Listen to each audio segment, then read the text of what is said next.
Despite the immense pressure, the former world #1 was always the star of centre court at Wimbledon. But today, an altogether different psychological battle awaited at Southwark's Crown Court.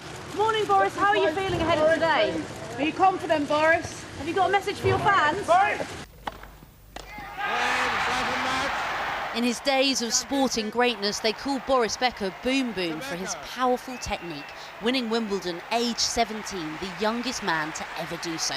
But this afternoon, it was a judge serving the 3-times champion with a 2.5-year prison sentence, after the former player was found guilty of hiding more than £2 million worth of assets, including his Wimbledon trophies, to avoid paying his debts after being declared bankrupt in 2017. Today, the 6-time Grand Slam champion wore his Wimbledon tie, perhaps hoping it would be a good omen. But it was a result that he hadn't wanted. Today, a judge sentenced him to prison. His lawyers had argued that this whole episode had been a tragic fall from grace after a glittering career. But the judge said, although she'd taken that into account, the former tennis champion hadn't taken any responsibility and had distanced himself from his actions. He hadn't, in her words, shown any humility.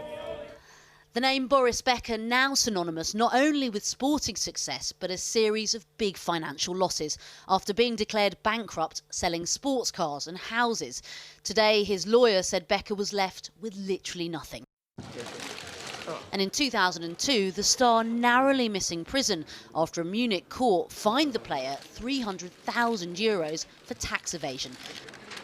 But it was after retiring in 1999 that Becker's love life made him a staple of the tabloid front pages, largely courtesy of a paternity suit, DNA tests, then a divorce from his first wife after a brief but now infamous encounter with a Russian model in the broom cupboard of London's Nobu restaurant.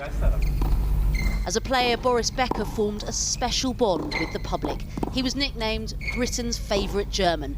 The champion joked he was top of a very short list, but at his peak, the tennis champion was worth nearly 40 million. He's a big personality. We can see that. That's what's built his brand. In some ways, a judgment such as this, which is obviously going to hurt him personally, isn't going to damage his brand. I think what's going to be interesting about the future for Boris is that it makes him a lot more interesting. Once the face of sponsorship deals, this afternoon in court, the former champion carried a single sports bag as he headed to his cell, with his partner leaving the building, but without Boris Becker.